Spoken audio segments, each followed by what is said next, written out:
Bismillahirrahmanirrahim. Assalamualaikum warahmatullahi wabarakatuh.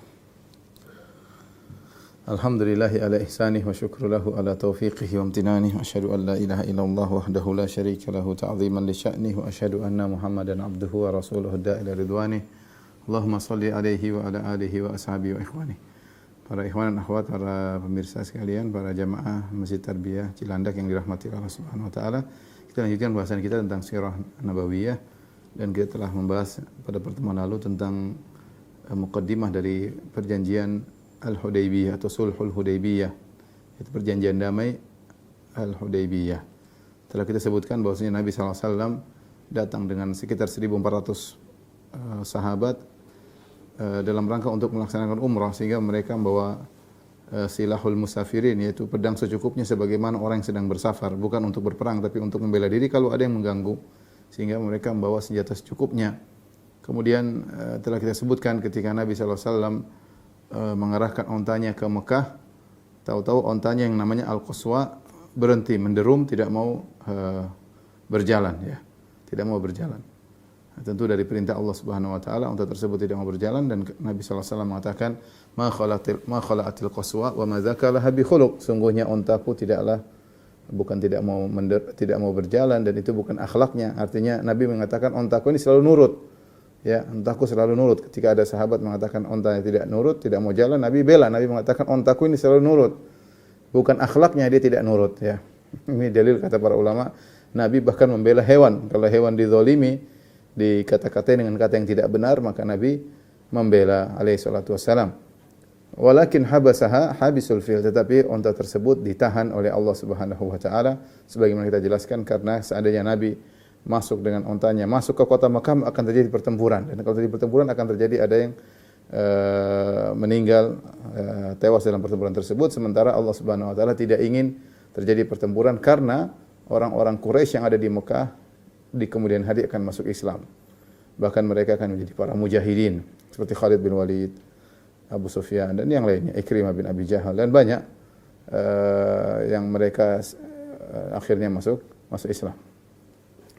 Setelah ontanya tidak mau jalan, akhirnya Rasulullah SAW arahkan ontanya ke arah lain, tidak ke arah masuk kota Mekah. Ya, ontanya ketika berjalan ke arah lain, ontanya mau sampai ontanya tiba di penghujung Al-Hudaybiyah, ya, penghujung Al-Hudaybiyah.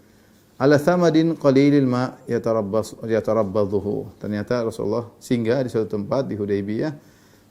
Di situ ada sumber air yang sedikit, seperti macam ada lubang, tetapi airnya cuma sedikit, sementara para sahabat butuh dengan air. Mulailah para sahabat mengambil air dari lubang kecil tersebut, ya, mungkin ada genangan, diambil sedikit-sedikit. Tidak lama kemudian air semua habis. Ya, sementara mereka butuh air. Maka orang-orang mengeluh tentang rasa haus yang mereka rasakan, dan ketika itu musim sangat panas. Al-harus syadidan, karena al-harus syadidan. Itu udara sangat panas ketika itu. Maka Nabi SAW pun mengeluarkan salah satu anak panahnya dari tempat anak panahnya. Kemudian Rasulullah SAW menyuruh agar anak panah tersebut diletakkan di lubang tadi. Ya, maka kemudian lubang tadi mengeluarkan air dengan derasnya. Terus sampai orang-orang mengambil air sepuasnya sehingga mereka meninggalkan lubang tersebut. Dalam riwayat yang lain dari hadis Al-Bara bin Azib, ya, maka ketika mereka mengambil air dari lubang tersebut, falam natruk fiha qatrah, sampai tidak setetes air pun yang kami tinggalkan, semua sudah habis. Maka hal itu sampai kepada Nabi, para sahabat dalam kondisi kehausan dan air sudah habis, tidak ada sumber air. Fa'ataha, maka Rasulullah SAW pun menuju ke lubang tersebut. Fajalasa ala syafiril bi'r, maka Rasulullah SAW duduk di mulut daripada lubang tersebut, itu semacam sumur kecil. Fada abima'in, maka Rasulullah minta didatangkan air. Famad madha wa majja fil bi'r, maka Rasulullah SAW berkumur-kumur. Kemudian Rasulullah SAW buang ke sumur yang kering tersebut.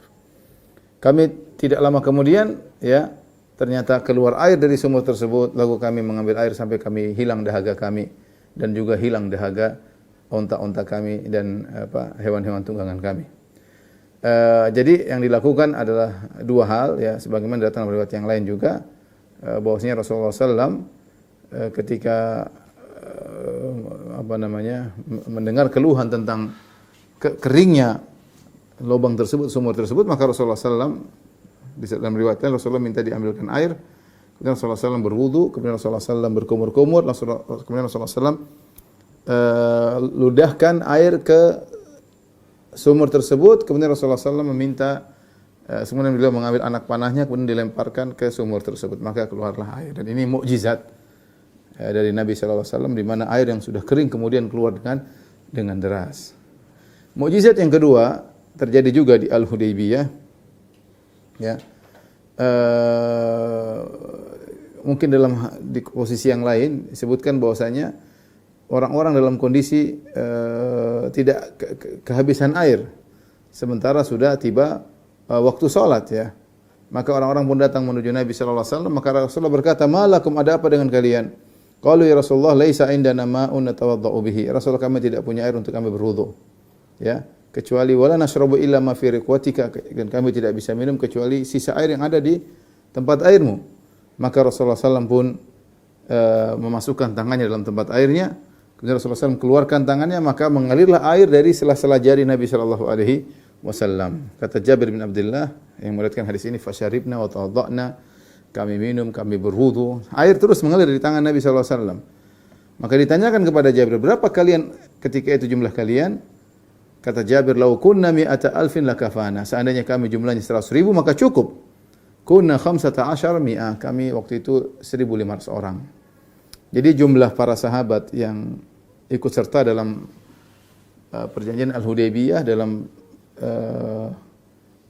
rombongan umrah Nabi sallallahu alaihi wasallam, memang ada khilaf, ada yang 1.400, ada yang mengatakan 1.500. Sekitar itu 1.400 1.500, ya. Intinya ini mukjizat luar biasa, keluar air dari tangan Nabi sallallahu alaihi wasallam. Dan ini aneh, ya. Ini mirip dengan mukjizatnya Nabi Musa alaihissalam ketika Nabi Musa memukul batu, kemudian keluar 12 mata air dari batu tersebut, ya. Sampai disebutkan Bani Israel mengangkat batu tersebut, dibawa kemana-mana. Karena kalau mereka haus tinggal dipukulkan tongkat Nabi Musa, keluar 12 keran. Dan kita tahu namanya batu bukan sumber air. Ya kalau itu batu di gunung, iya. Tapi ini batu dibawa, pukul keluar air, dari mana sumber airnya? Itu mukjizat. Ya, bagaimana batu yang bukan sumber air, yang kering, tahu-tahu keluar 12 keran air karena dipukul dengan sebab pukulan tongkat Nabi Musa alaihissalam. Demikian juga Nabi sallallahu alaihi wasallam, tubuh ini bukan tempat air, tapi Rasulullah sallallahu alaihi wasallam bisa mengeluarkan air dari sela-sela jarinya, ya, seperti keran, ya. Dan ini mirip dengan mukjizatnya Nabi Musa alaihissalam, ya. Dan sampai sekarang para ulama mengatakan seperti Ibnu Taimiyah dalam kitabnya An-Nubuwat, bahwasanya mukjizat anbiya tidak bisa diikuti oleh siapapun. Karamah para wali ada, tapi tidak bisa seperti mukjizat para nabi, yang dimana bisa keluar air dari tangan, bisa keluar dari batu misalnya, ya. Ini mukjizat yang hanya bisa dilakukan oleh para nabi.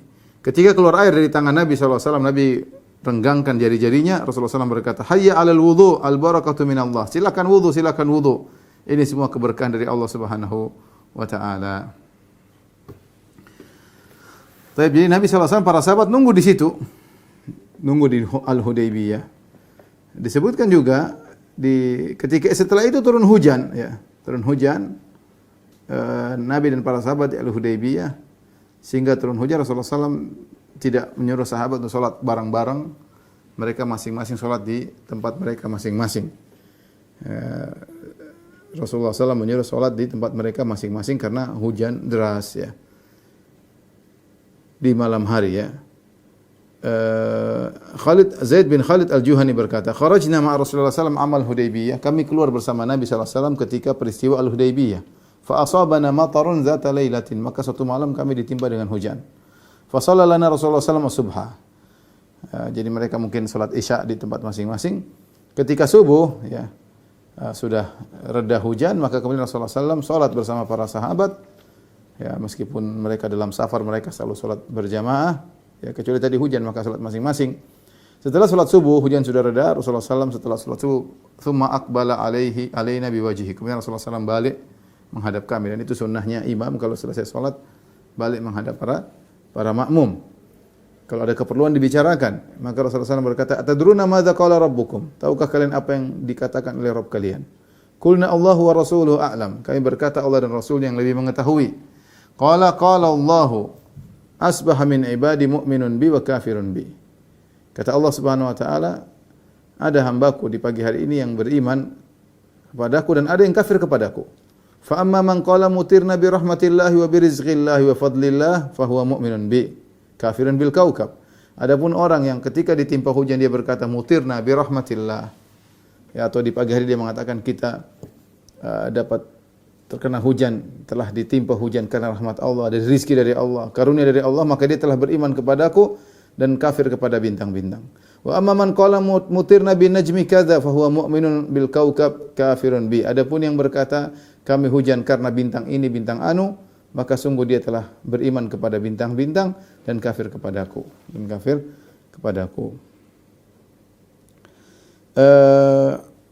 Ketika Rasulullah SAW sudah singgah di Hudaybiyah dengan tenang menunggu apa yang terjadi sampai bermalam, kemudian besoknya ya, maka datanglah utusan dari Quraisy yang namanya Budail bin Warqa. Budail bin Warqa al-Khuzai. Budail bin Warqa al-Khuzai. Dan ini aneh ya, orang-orang Quraisy tahu bahwasanya hubungan antara kabilah Khuza'ah dengan kaum mukminin dengan Nabi SAW punya hubungan yang baik. Dan Khuza'ah tidak pernah berkhianat kepada kaum muslimin dan mereka tidak menyembunyikan perkara kepada kaum muslimin. Ini rupanya sepertinya orang-orang Quraisy ketika mendengar perkataan Nabi bahwasanya Quraisy sudah payah, sudah sering berperang, sudah letih. Ya, kemudian Nabi SAW tidak ingin berperang, Rasulullah SAW hanya ingin umrah. Ya, ini ternyata mungkin buat mereka juga berpikir panjang sehingga yang mereka kirim sebagai perantara bukan orang yang bengis, tetapi orang dari kabilah Khuza'ah yang mereka namanya kabilah Khuza'ah ini punya hubungan dekat dengan kaum muslimin. Mereka musyrikin kabilah Khuza'ah tapi mereka punya hubungan dekat dengan kaum muslimin, ya. Maka datanglah Budail bin Warqa al-Khuzai. Kemudian dia berkata kepada Nabi SAW, ya, dan Khuza'ah ada yang muslim, ada yang kafir. Ketika itu ini dia masih kafir. Budail bin Warqa kafir. Inni taraktu Ka'ab bin Lu'ay wa Amir bin Lu'ay nazalu a'dada miyahil Hudaybiyah. Maka Budail bin Warqa al-Khuzai berkata, ya Muhammad, sungguhnya aku meninggalkan di belakangku ada seorang namanya Ka'ab bin Lu'ay dan ada juga yang namanya Amir bin Lu'ay. Nazalu a'dada miyahil Hudaybiyah.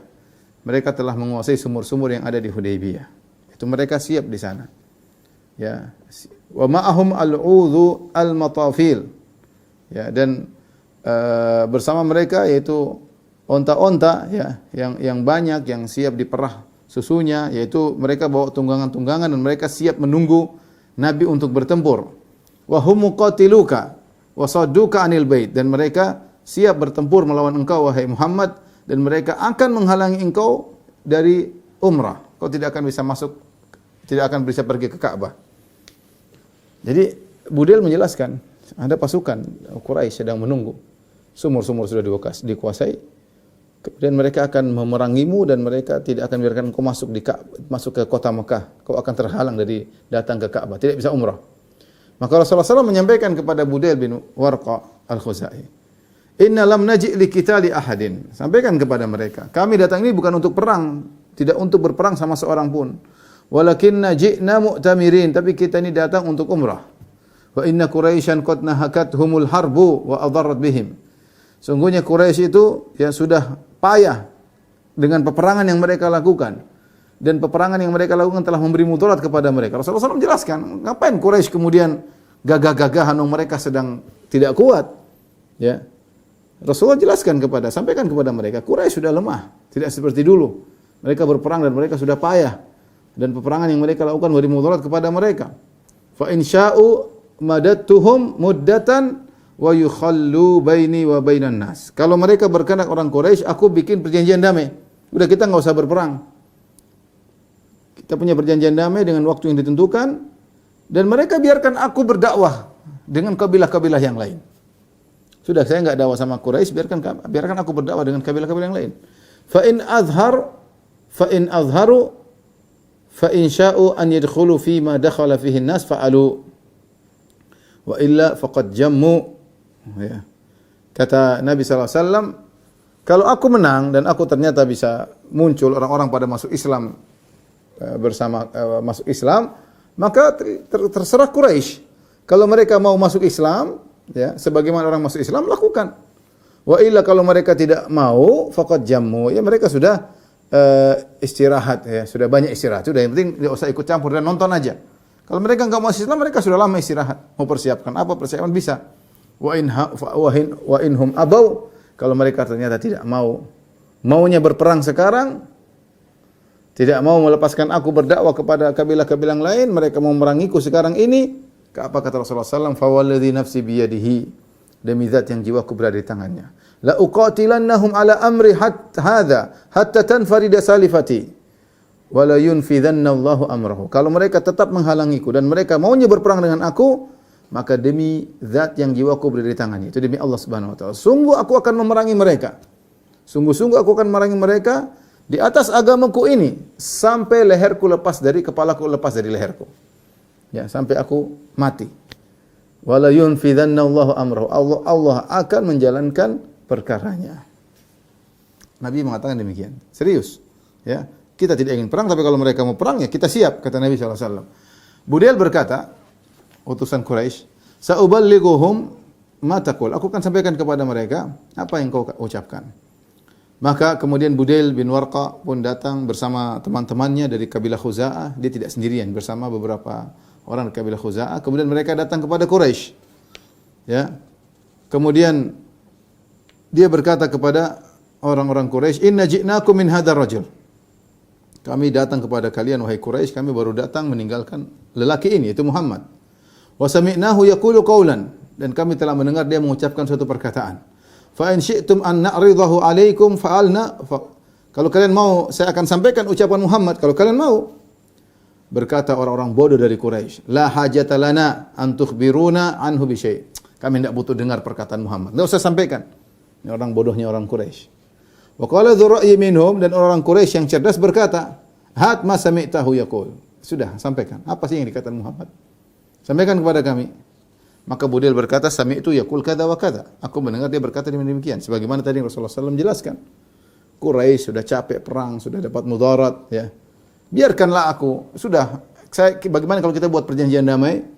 Biarkan aku mendakwahi kabilah-kabilah yang lain. Kalau mereka masuk Islam, Quraisy masuk Islam, silakan. Kalau enggak mau ya sudah, mereka sudah istirahat, ya. Tapi kalau mereka enggan mau perang sekarang, kami siap berperang, kata Nabi sallallahu alaihi wasallam.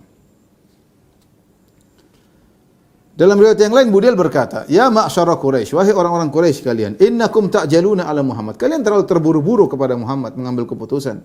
Wa inna Muhammadan lam ya'ti liqital. Muhammad itu datang bukan untuk berperang.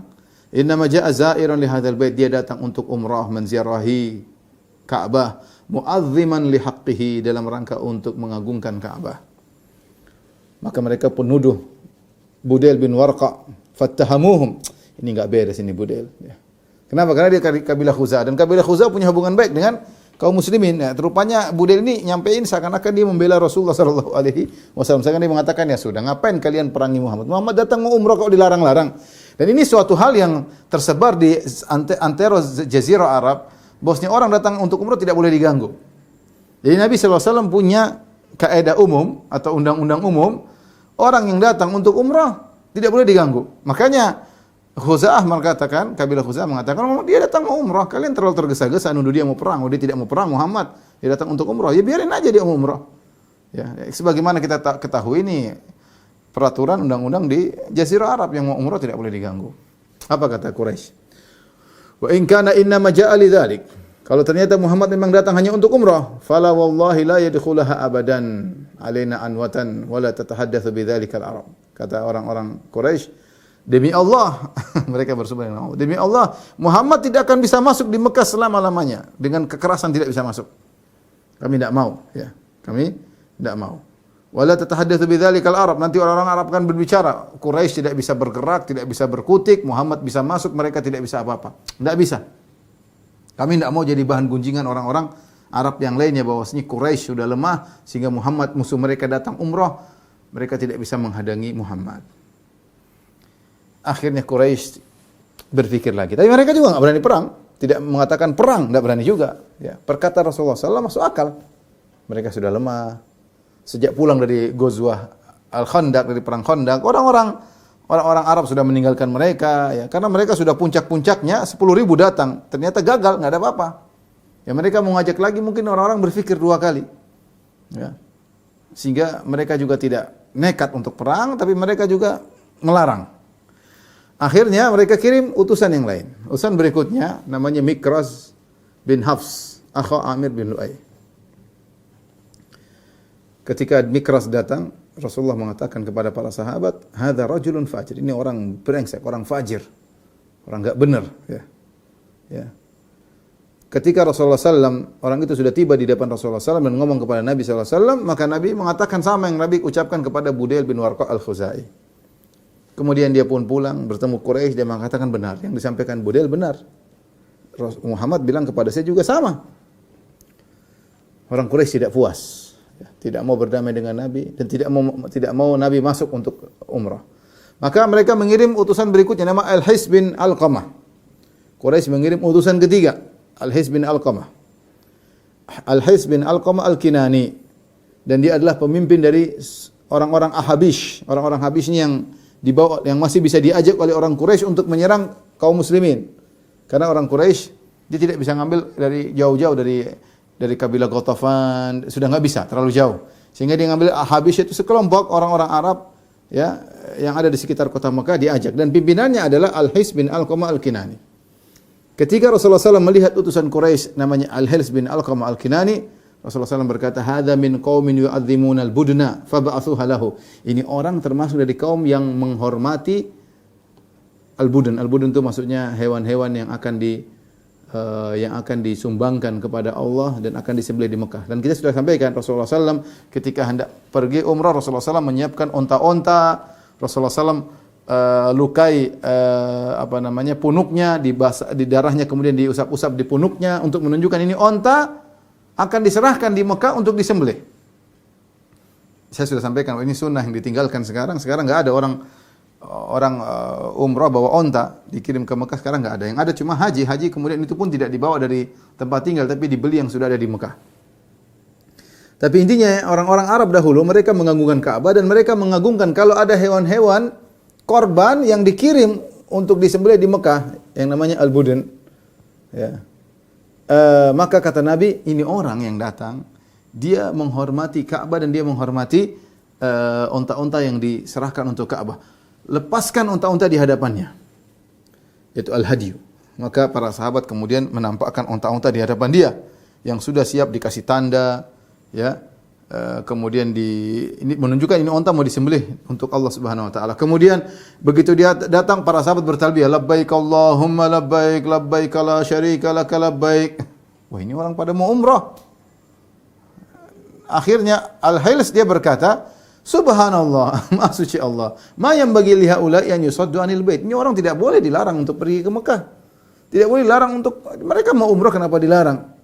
Akhirnya dia pulang kepada orang Quraisy. Dia berkata, ya, dia tidak sampai datang kepada Nabi, tidak sampai ngobrol sama Nabi. Jadi baru diutus, baru lihat unta-unta, ternyata disiap untuk dikirim ke Mekah. Para sahabat bertalbiyah, dia mundur langsung, belum sampai ketemu Nabi. Maka dia berkata kepada para sahabat, para orang-orang Quraisy, "Ra'aitul budna qad kullidat wa usyirat." Wahai orang-orang Quraisy sekalian, aku telah melihat onta-onta telah dikullidat. Kullidat itu digantung-gantung dengan suatu tali-tali atau sesuatu yang menunjukkan dia adalah onta disembelih di jalan Allah Subhanahu wa taala untuk diletakkan di Mekah. Wa usyirat, dan telah di-isy'ar, yaitu tadi saya katakan punuknya dilukai dan darahnya digosok-gosokkan di punuk sebagai tanda bahwa sini onta ini adalah onta korban. Fama ara an yusaddu anil bait. Menurutku mereka tidak boleh dilarang untuk umrah. Faqalu ijlis. Kata mereka, duduk kamu. Kamu ini utusan untuk bela kami, kok malah bela Muhammad. Fa inna ma anta arabiyyun la ilma laka. Kau ini Arab Badui, enggak punya ilmu, kata orang Quraisy. Jadi mereka ngutus dia untuk membela orang Quraisy, ini malah bela Muhammad. Kata ijlis. Duduk. Ente Arabi, Arab Badui, ya. La ilma laka, kau tidak punya ilmu sama sekali. Faqadhibal Hils bin Alqamah. Hils bin Alqamah Al-Kinani marah ketika dia bilang Arab Badui. Dia berkata, "Ya ma'syar Quraisy, orang Quraisy kalian. Wallahi ma'ala hadha halafnakum." Saya bukan begini untuk dikatakan Arab Badui, dikatakan orang goblok. Kami bersekutu dengan kalian bukan untuk ini. Wala ala hadha aqadnakum, dan bukan kali ini kami mengambil janji dengan kalian. Ayusaddu anil baitillah man jaa mu'azziman lahu. Apakah ada orang yang datang untuk mengagungkan Ka'bah kalian larang? Walladzi nafsul hilsi biyadihi, demi Allah yang jiwa al-hils di tangannya, la tukhallunna baina Muhammadin wa baina ma ja'alahu aw la anfiranna bil ahabish nafrata rajulin wahid. Kalian biarkan Muhammad dan teman-temannya masuk untuk umrah atau aku akan kirim anak buahku nyerang kalian. Dia malah berbalik bela Rasulullah SAW. Kata mereka, mah, kufa anna ya hils hatta na'khudha li anfusina ma narda bihi. Sudahlah hils, udah urusan kami. Kau pulang aja, urusan kami dengan Muhammad. Biarkan kami mengambil keputusan yang kami suka dengan keputusan kami. Enggak usah ikut campur. Jadi sudah dikirim berapa? Budail bin Warqa, Mikras bin Hafs, Al-Hils bin Alqamah. Tapi Al-Hils bin Alqamah tidak sampai ketemu. Akhirnya kirim orang ketiga yang ketemu, dan yang dikirim kali ini orang yang bukan dari Quraisy lagi, tapi dari Bani Thaqif, dari kabilah Thaqif, dari Taif. Ini menakjubkan, orang Quraisy tidak diutus, mereka sendiri yang datang ketemu. Nanti belakangan baru datang mereka. Ini pertama dikirim dari kabilah-kabilah lain, dari kabilah ini, menunjukkan mereka goyang. Akhirnya dikirimlah seorang bernama Urwah bin Mas'ud Ats-Tsaqafi. Siapa Urwah bin Mas'ud Ats-Tsaqafi? Urwah bin Mas'ud Ats-Tsaqafi ini adalah orang besar, terkenal, orang hebat, terkenal di Taif dan terkenal di Mekah. Kita tahu Taif dengan Mekah dekat, sekitar 90 kilo. Mereka ini yang pernah berkata, wa qalu laula nuzzila hadzal Qur'anu ala rajulin minal qaryataini azim. Mereka berkata, seandainya Al-Quran ini turun kepada seorang yang agung di antara dua kota, yaitu mereka bilang, seandainya Quran ini bukan turun kepada Muhammad, tapi turun kepada Urwah bin Mas'ud Ats-Tsaqafi. Ini orang top, sehingga mereka berangan-angan, Quran jangan turun sama Muhammad, turun saja sama orang ini. Ini orang hebat. Akhirnya datanglah Urwah bin Mas'ud Ats-Tsaqafi. Masih kafir ketika nanti masuk Islam dia. Dan dia berkata, ya ma'syar Quraisy, wahai orang-orang Quraisy kalian. Inni qad ra'aitu ma yalqa minkum min man tab'atsun ila Muhammadin idza ja'akum min at-ta'nif wa su'il lafzi. Aku lihat kalian yang ngutus orang kepada Muhammad. Kalau datang kalian marah-marah, kalian maki-maki orang tersebut. Gimana sih? Kalian ngutus fulan, Budail bin Warqa, Al-Hils bin Alqamah, Mikras, semuanya kalian utus. Kalau mereka datang kabar dari Muhammad, kalian tidak setuju, kalian marah-marahin mereka. Wa qad araftum annakum walidun wa anni waladun. Kan kalian tahu aku punya hubungan baik dengan kalian. Ibuku dari suku Quraisy. Aku ini seperti anak kalian. Ya. Artinya dia yang menunjukkan saya ingin tolong kalian, dan dia orang-orang hebat, terkenal. Wa qad sami'tu billadzi nabakum, dan aku telah mendengar apa yang menimpa kalian Quraisy, berperang kalah, kemudian dipermalukan perang Khandaq, pulang enggak ada hasilnya. Fajama'tu man ata'ani min qaumi, maka aku kumpulkan orang-orang yang taat kepadaku dari kaumku. Tsumma ji'tu hatta asaitukum bi nafsi, dan aku sendiri datang, aku tidak mengutus anak buahku untuk bertemu dengan kalian. Aku datang sendiri agar aku ikut meredakan sebagai pelipur lara bagi kalian. Bela sungkawa. Mereka berkata, "Shadaqta ma anta indana muttaham." Benar engkau wahai Urwah bin Mas'ud Ats-Tsaqafi, engkau tidak tertuduh. Artinya kau baik, kami tahu, ya, kami baik. Kemudian kata Urwah bin Mas'ud Ats-Tsaqafi, fa inna hadza qad arada alaikum khuttata rushdin aqbaluha. Ini si Muhammad telah menawarkan kepada kalian ide yang menarik, yang bagus, yaitu terimalah, yaitu damai, perjanjian damai. Dia sudah, kan Muhammad Rasulullah kan bilang, ya, kalau mereka mau, aku akan memberikan mereka waktu di mana kita perjanjian damai, biarkan aku dakwahi orang-orang. Ya, mereka silakan nonton aja, enggak usah ikut campur, enggak usah memerangi kami. Menurut Urwah bin Mas'ud Ats-Tsaqafi, ini ide yang bagus dari Muhammad. Tapi kata dia, da'uni atihi. Biarkanlah aku datang dia, aku ngomong sama dia. Qalu itihi, silakan, pergi ketemu dengan dia. Fa kharaja Urwah bin Mas'ud, maka Urwah bin Mas'ud keluar dari sisi mereka menuju ke Rasulullah sallallahu alaihi wasallam, sampai kemudian dia ketemu dengan Nabi sallallahu alaihi wasallam, dengan sopan santun dia duduk di hadapan Nabi sallallahu alaihi wasallam. Kemudian dia berkata, dia masih kafir ketika itu, "Ya Muhammad," kata dia, "Ya Muhammad, ajama'ta awbashan nasi thumma ji'ta bihim libaydatika litafuddaha." Perkataannya keras. Dia bilang, "Muhammad, kau ini ngumpulin orang macam-macam. Quraisy, kaum Ansar, kau kumpulin orang macam-macam. Kau datang bawa mereka ke sini untuk menghancurkan, ya, keluargamu sendiri.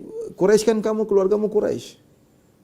Kau ingin menghancurkan keluargamu sendiri." Jadi ingat tentang kekerabatan. Kau datang untuk memerangi orang Quraisy, itu kan keluargamu.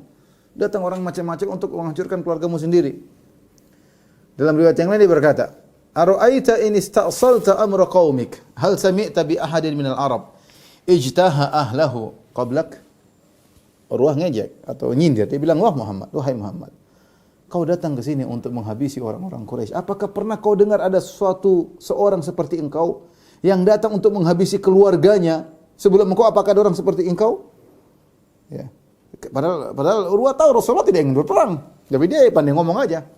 Dia pandai ngomong. Dia tahu Rasulullah SAW datang bukan untuk berperang, tapi dia nyindir. Kau ini datang mau ngabisin sukumu sendiri. Kau kan Quraisy, sukumu Quraisy. Apakah ada orang seperti engkau datang menghabisi Quraisy sukunya sendiri? Kemudian dia berkata lagi, innaha Quraisyun. Wahai Muhammad, yang kau hadapi orang Quraisy. Qad kharajat ma'ahu al-udhul matafil. Mereka telah keluar siap menghadapi. Mereka sudah bawa onta-onta, yang onta-onta tersebut sudah ada air susunya, mereka tinggal minum dari onta tersebut. Qad labisu juludan numur, mereka sudah pakai pakaian peperangan. Yu'ahiduna Allah alla tadkhuluha alaihim anwatan abadan. Mereka sudah bersumpah kepada Allah, kau tidak bakalan masuk menuju Ka'bah. Waimullah, laka'anni bihaula'i qad inkashafu anka ghadan. Sungguh demi Allah, seakan-akan besok ketika terjadi peperangan, aku lihat mereka bakalan kabur dari engkau. Jadi dia ngejek para sahabat. Sudah ngejek Rasulullah SAW, sekarang ngejek para sahabat, nyindir. Ya. Dia bilang apa? Lihat besok perang, ini orang-orang kabur semua, kau sendirian nanti. Dalam riwayat yang lain, Urwah bin Mas'ud Ats-Tsaqafi radhiyallahu anhu ketika itu masih kafir, dia berkata, "Fa inni wallahi la ara wujuhan wa inni la ara ashwaban minan nasi khaliqan an yafirru wa yad'uk." Ya. Sungguh aku tidak sedang lihat orang-orang bersamamu, aku tidak melihat wajah-wajah di depanku yang bersama engkau wahai Muhammad. Yang aku lihat adalah orang bercampur-campur yang besok akan kabur meninggalkan engkau ketika terjadi peperangan dengan orang Quraisy. Mereka akan kabur meninggalkan engkau sendirian wahai Muhammad. Ketika mendengar itu Abu Bakar marah. Abu Bakar kan bersama pasukan. Abu Bakar, ada Umar, ada Utsman, ada orang-orang hebat. Kemudian disinggung, dibilang ini teman-teman ini Muhammad bakalan kabur besok. Abu Bakar ketika itu sedang duduk di belakang Rasulullah SAW, maka dia langsung maki itu siapa? Urwah bin Mas'ud Ats-Tsaqafi. Dia mengatakan, "Umsus bidrallat anahnu nafirru anhu wa nad'uhu." Wahai fulan, dia bilang, "Umsus bidrallat." Ini perkataan sebenarnya kotor ya. Maknanya itu kalau bahasa Indonesia maksudnya, wahai Urwah, isap itu kemaluan sesembahan kalian Lata ya. Ya, bidr itu bahasa Arab artinya bagian dari wanita yang disunat yang tersisa, mungkin klitoris seperti itulah. Jadi Abu Bakar sampai marah, tapi dia ingin nyindir Tuhan mereka. Kamu itu sudah kau isap aja kemaluan apa Tuhanmu ya. Anahnu nafirru anhu wa nad'u, kami akan meninggalkan Rasulullah dan kami akan membiarkannya. Enggak. Karena Abu Bakar sudah padahal Abu Bakar radhiyallahu anhu terkenal sangat halus, tapi dia sudah sangat marah. Dikatakan orang-orang sahabat Nabi pengecut dan akan kabur. Akhirnya Urwah bin Mas'ud berkata, "Man hadza ya Muhammad?" Ini siapa orang ini? Berani ngomong begitu sama saya. Ini sampai menghina Tuhannya. Ini siapa ini? Kata Rasulullah, "Hadza ibnu Abi Quhafah." Ya. Ini adalah Abu Bakar, putranya Abu Quhafah. Qala amma wallahi laula yadun kanat laka indi lam ajzika biha la ajabtuka. Maka apa kata Urwah bin Mas'ud Ats-Tsaqafi? Oh, ini Abu Bakar. Saya punya hutang budi sama dia dan saya belum bayar hutang budinya. Seandainya saya sudah bayar, saya akan bantang kau wahai Abu Bakar, tapi saya belum bayar hutang budimu. Subhanallah. Orang Arab masih punya hutang budi, dia ingat ya, dia ingat. Ini orang pernah baik sama saya, tapi tidak disebutkan apa kebaikan tersebut, tapi intinya Abu Bakar As-Siddiq adalah orang yang sering kesana kemari berdagang dan yang lainnya, dan ini mungkin punya berbuat baik kepada banyak orang sampai berbuat baik kepada Urwah bin Mas'ud Ats-Tsaqafi ya di zaman jahiliyah dahulu. Sehingga Urwah bin Mas'ud Ats-Tsaqafi berkata, "Oh, ini Abu Bakar. Saya punya hutang budi sama dia dan saya belum bayar hutang budiku kepadanya. Kalau saya sudah bayar, tentu saya akan bantah dia." Mulailah Urwah bin Mas'ud Ats-Tsaqafi memegang jenggot Nabi SAW. Sambil ngomong dia pegang, dia duduk di depan Nabi, dia pegang. Maksudnya dia ingin ambil hati Nabi, ya Rasulullah. Jadi Rasulullah jenggot panjang, dia pegang-pegang. Ya. Kalau ada orang marah-marah, pegang jenggotnya ya. Biar dia tidak tidak marah. Maka Urwah bin Mas'ud Ats-Tsaqafi, ini kebiasaan mereka, mungkin pegang jenggot menunjukkan penghormatan. Maka Urwah bin Mas'ud Ats-Tsaqafi mulai ngelus-ngelus jenggot Nabi SAW. Situ ada Al-Mughirah bin Syu'bah. Al-Mughirah bin Syu'bah berdiri di sisi Rasulullah SAW. Dan dia sedang memakai pedang dan dia pakai helm prajurit, mikfar. Ya. Kemudian faqara ayada Urwah bin Na'lis Saif. Ya.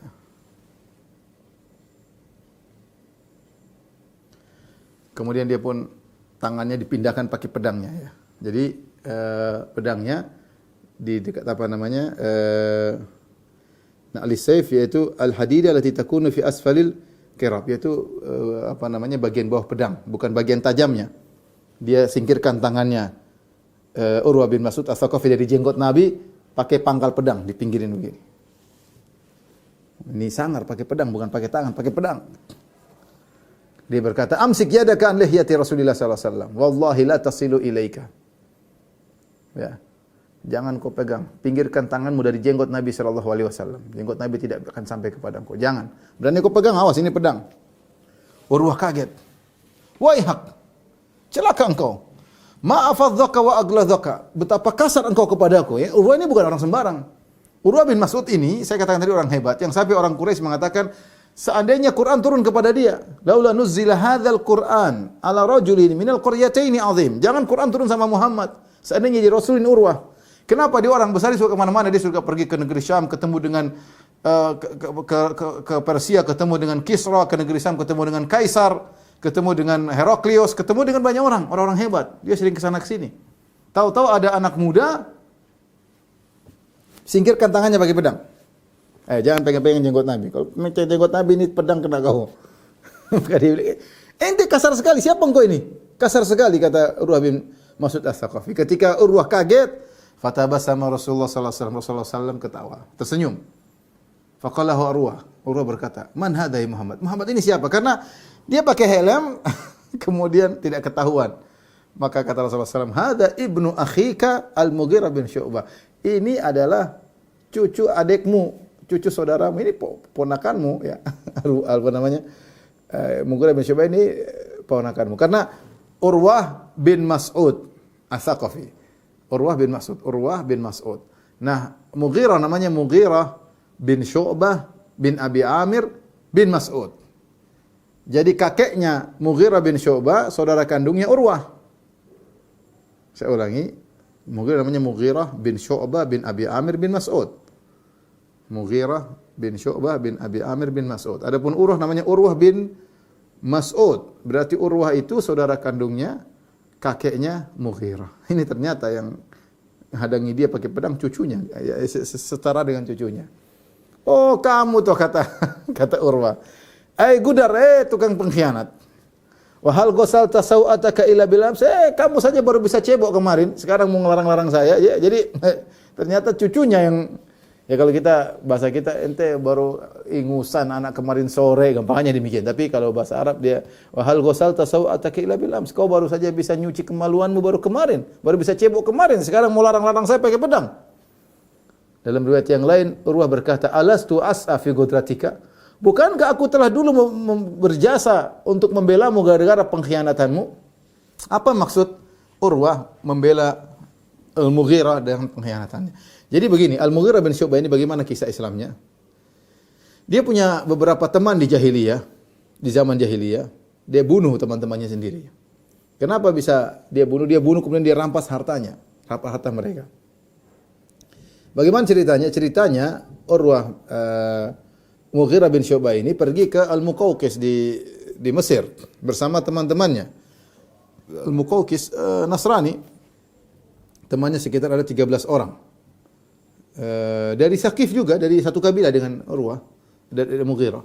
Pergilah mereka ber-14, kemudian yang 13 dimuliakan, dikasih hadiah oleh Al-Muqawqis. Sementara dia tidak dikasih hadiah kecuali sedikit. Maka dia pun jengkel. Ya. Kemudian ketika pulang dari Mesir, mereka sampai Jazirah, kemudian mereka minum khamar. Ini teman-temannya minum khamar. Maka mereka mabuk, mereka tidur, akhirnya Mughirah pun membunuh mereka. Dia masih jahiliyah, masih musyrik. Dia bunuh temannya 13 orang semuanya, dia curi harta mereka, dia bawa kabur, dia pergi ke Madinah masuk Islam. Dia pergi masuk Islam. Kemudian dia mengatakan, "Ya Rasulullah, aku masuk Islam." Kata Rasulullah SAW, "Amal Islam fa'akbal." Adapun kau masuk Islam, saya terima. Wa amal mal, adapun harta yang kau curi, falastu minhu fi syai'. Itu bukan urusanku.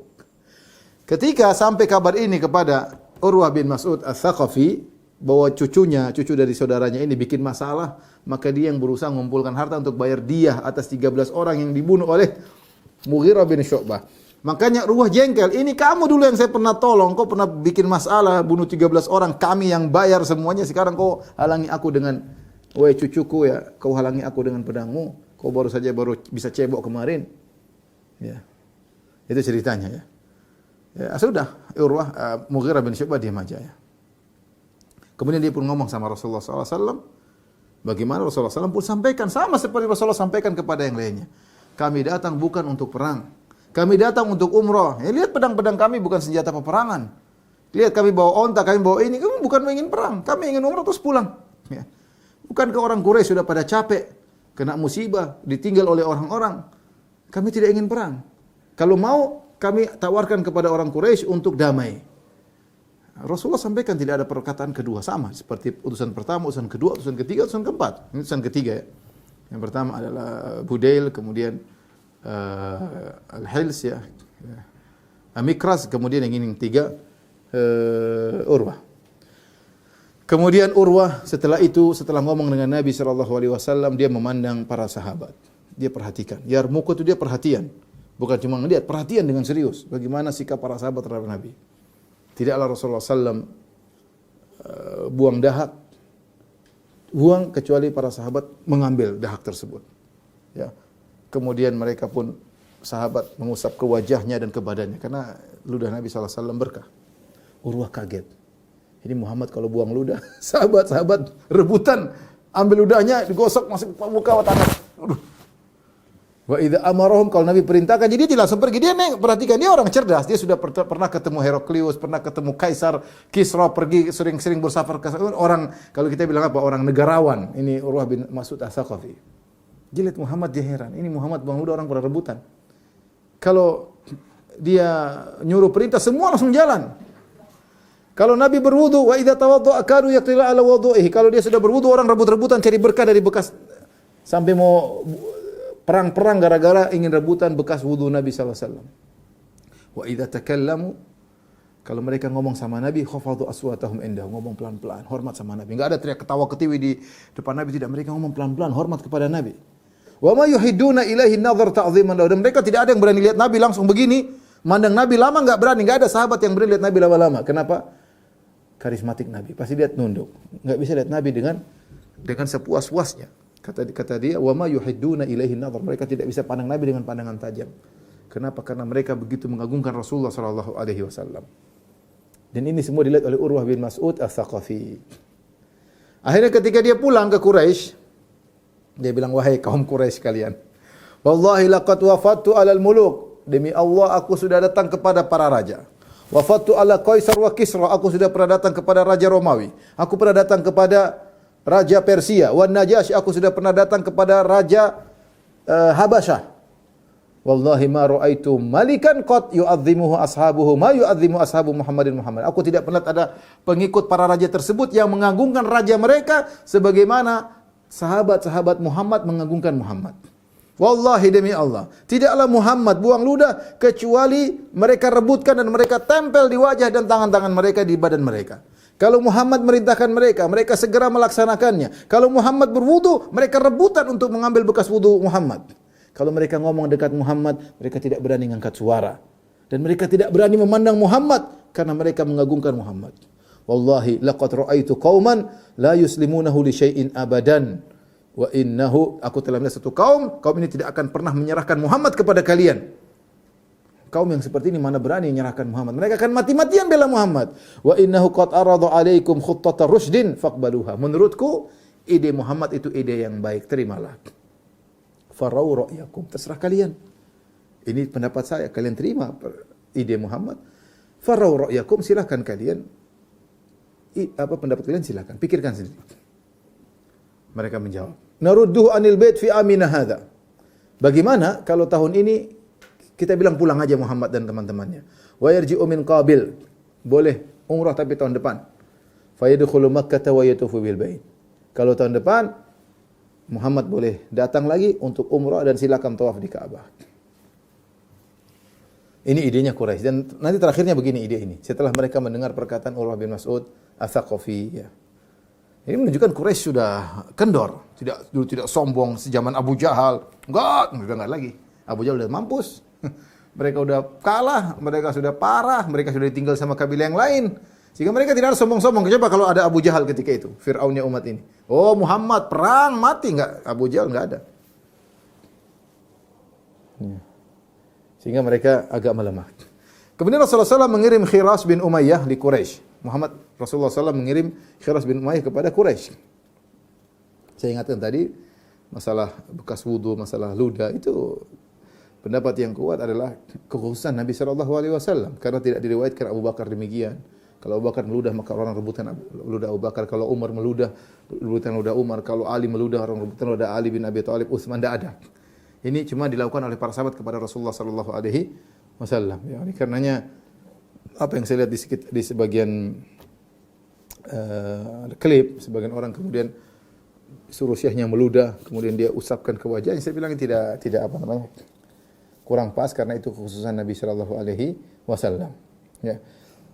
Taib, kemudian Rasulullah SAW mengirim Khiras bin Umayyah, ya, Khiras bin Umayyah kepada Quraisy, ya, untuk menjelaskan, untuk menekankan bahwasanya tujuan Muhammad kepada Quraisy. Sekarang Nabi yang kirim utusan untuk menegaskan kami ini datang ke Mekah bukan untuk perang, tapi untuk umrah, untuk ziarah, itu untuk umrah. Dan kami tidak ingin perang. Maka Khiras bin Umayyah Al-Khuzai, ini Khiras bin Al-Khuzai yang Muslim. Dia pun naik ontanya yang dikenal namanya Sa'lab, ya. Tatkala Khiras masuk Mekah untuk menyampaikan kepada pemuka-pemuka Quraisy tujuan Nabi sallallahu alaihi wasallam, aqrat bihi Quraisy. Maka Quraisy pun bunuh ontanya dan mereka ingin bunuh Khiras utusannya Rasulullah sallallahu alaihi wasallam. Al-Ahabish, orang-orang Al-Habish tadi, Hals bin Alqamah Al-Kinani, anak buahnya larang, jangan. Ya. Jangan bunuh dia. Ini orang karena mereka mengganggu orang yang ingin umrah. Jangan, ini orang mau umrah kok diganggu. Akhirnya dia pulang kepada Nabi, dia kabarkan apa yang dia dapatkan. Tidak berhasil ketemu dengan pembesar-pembesar Quraisy.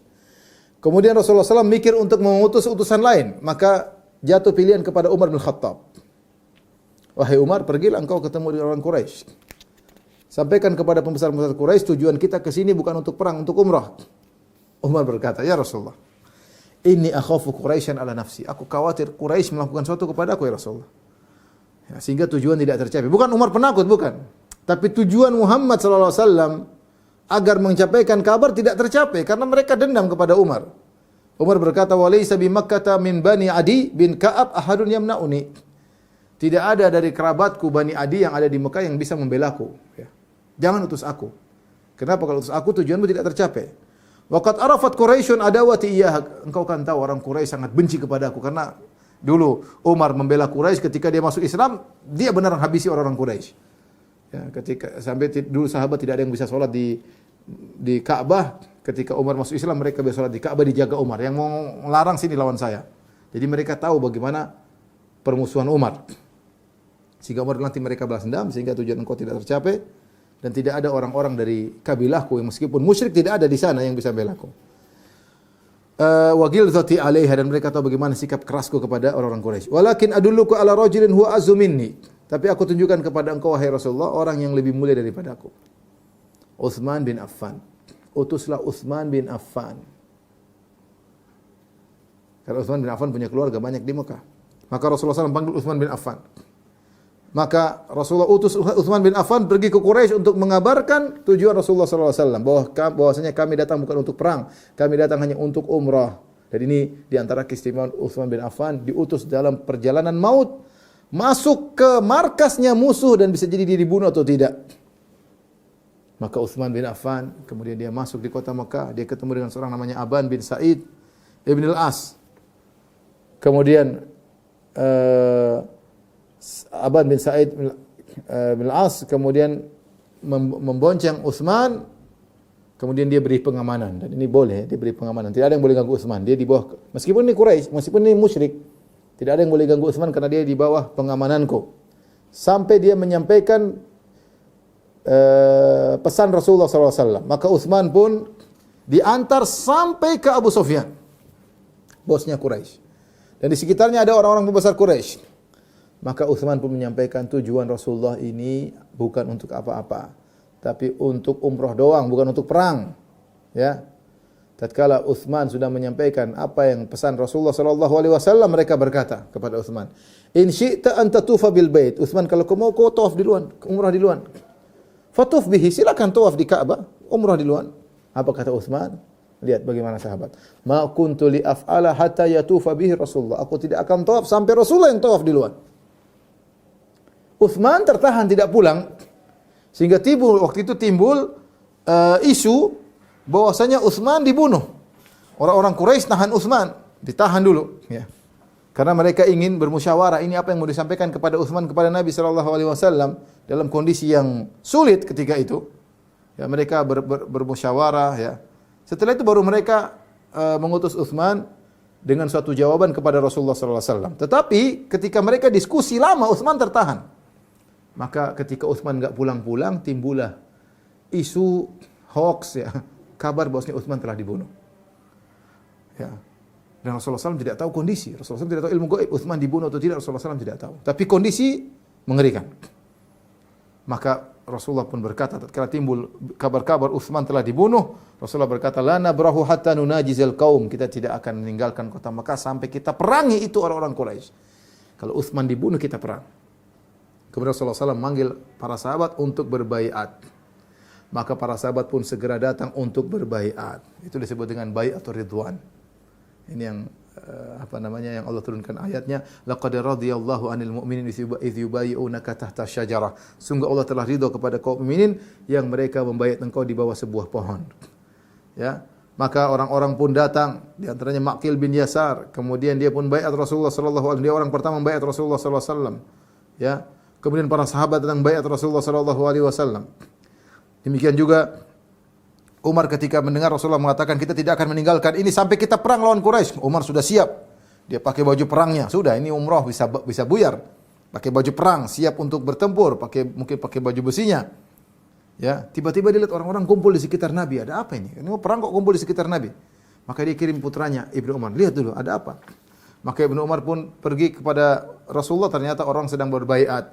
Maka Ibnu Umar pun baiat Rasulullah SAW, kemudian dia kabarkan kepada bapaknya, wahai ayahanda orang berbaiat. Maka Umar pun datang baiat Rasulullah sallallahu alaihi wasallam. Demikian juga di antara yang membaiat Salamah bin Al-Aqwa. Bahkan dia membaiat Nabi 3 kali. Di awal-awal dia baiat kepada Nabi sallallahu alaihi wasallam. Kemudian ketika orang sedang berbaiat, Rasulullah panggil, "Baiat ya Salamah." Wahai Salamah bin Al-Aqwa, baiat kepadaku. Kata Salamah, "Aku sudah baiat engkau ya Rasulullah." Kata Rasulullah, "Baiat lagi." "Aidan, ayo baiat lagi." Dia baiat kedua kali. Kemudian setelah orang berbaiat, ketiga kali Nabi panggil lagi. Nabi kasih dia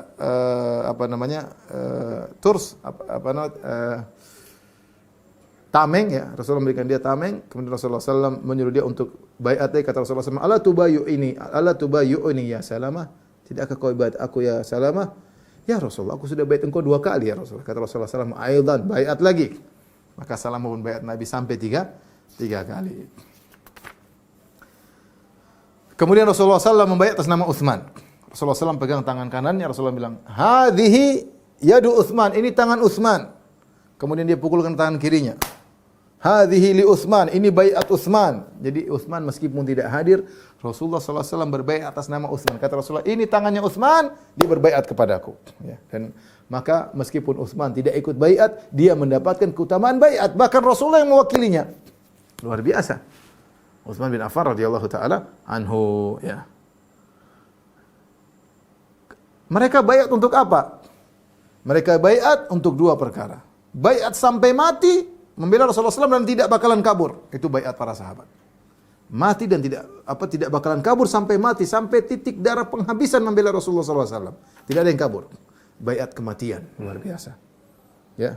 Semua membaiat Rasulullah kecuali 1 orang. Dari 1.500 orang tersebut, 1 orang yang tidak baiat, namanya Al-Jadd bin Qais. Al-Jadd bin Qais itu munafik. Dia dari Bani Salimah.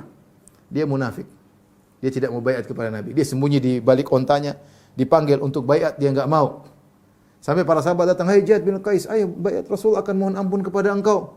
Dia mengatakan, la an ajida dhallati ahabu ilayya min an yastaghfir li sahibukum." Aku ketemu dengan ontaku yang hilang lebih aku sukai daripada teman kalian mohon ampunan untukku.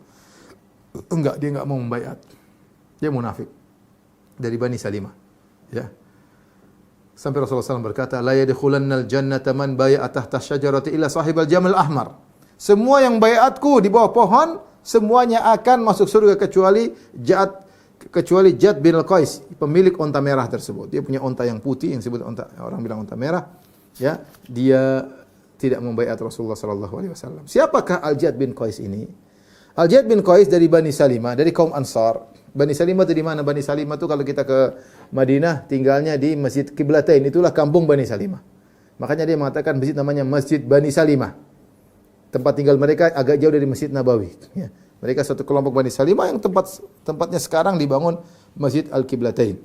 Suatu hari Rasulullah SAW, dia cemburu kepada Nabi SAW, atau dia jengkel sama Nabi. Rasulullah SAW pernah bertanya kepada Bani Salimah ketika Rasulullah menguji mereka, Man sayyidukum ya Bani Salimah? Siapa pimpinan kalian wahai Bani Salimah? Maka mereka menjawab, Jaddu bin Qais. Ala anna nubakhiluhu. Dia pemimpin kami ya Rasulullah, dia hebat dalam segala, cuma dia pelit. Dia pelit. Kemudian kata Rasulullah SAW, perhatikan ini. Wa ayyuda'in adwa minal bukhal. Penyakit apa yang lebih parah daripada pelit? Hati-hati, pelit itu penyakit paling parah. Tidak pantas menjadikan seorang menjadi pemimpin. Bal sayyidukum, akhirnya Rasulullah angkat pemimpin yang lain. Bal sayyidukum Amr bin Jamuh. Yang jadi pemimpin kalian Amr bin Jamuh. Ini mungkin yang bikin saat Jad bin Qais jengkel. Rasulullah lengsarkan dia, Rasulullah ganti dengan Amr ibn Jamuh. Kenapa? Karena dia pelit. Ya. Rasulullah SAW tadi telah muji orang-orang yang berbaiat. Kata Rasulullah SAW, La yadkhulun naru ahadun mimman bayat tahta syajarah. Tidak seorang pun masuk neraka yang membaiat di bawah sebuah pohon. Bahkan dalam sebagai riwayat kata Nabi, Antum khairu ahlil ardi. Kalian adalah penduduk bumi yang terbaik. Berapa jumlah mereka? 1.500. Kecuali satu orang saja, itu yang masuk neraka, Jad bin Qais, karena dia munafik. Perhatikan ini, 1.500 kata Nabi semuanya masuk surga. Kemudian datang orang Rafidah, orang Syiah mengatakan semua sahabat masuk neraka kecuali 4 atau berapa orang. Kebalik. Rasul bilang semuanya masuk surga, kata mereka enggak, semuanya masuk neraka. Abu Bakar, Umar, Utsman paling pertama masuk neraka. Rasulullah mengatakan mereka masuk surga, kata mereka, kata orang Syiah, semuanya masuk neraka kecuali 4 orang. Ya. Sampai ada seorang namanya Hatib bin Abi Balta'ah. Hatib bin Abi Balta'ah ikut perang Badar dan dia juga ikut serta dalam perjanjian Hudaybiyah. Suatu hari mungkin dia berbuat salah kepada budaknya, ya. Maka budaknya datang kepada Rasulullah sallallahu alaihi wasallam mengeluh. Dia berkata, "Ya Rasulullah, la yadkhuluna hatibun nar." Ya Rasulullah, ini majikanku bakalan masuk neraka ya Rasulullah. Kata Rasul, "Kadzabta, kau dusta, la yadkhuluha." Majikanmu Hatib tidak bakalan masuk neraka. Kenapa? Innahu syahida Badran wal Hudaybiyah. Dia pernah ikut perang Badar dan dia ikut dalam perjanjian dalam Bai'atur Ridwan. Dalam Bai'atur Ridwan. Dan ini keutamaan para sahabat yang sangat mulia, ya, karena mereka membaiat di bawah sebuah pohon. Bagaimana nasib pohon tersebut? Ini pembahasan kita terakhir malam hari ini. Pohon tersebut disembunyikan lokasinya oleh Nabi oleh Allah Subhanahu wa taala, ya. Dari Sa'id bin Musayyib, dari ayahnya, dan dia termasuk orang-orang yang membaiat Rasulullah sallallahu alaihi wasallam, ya. Di bawah sebuah pohon. Dia berkata, "Intalaqna fi qabilin hajin." Ya.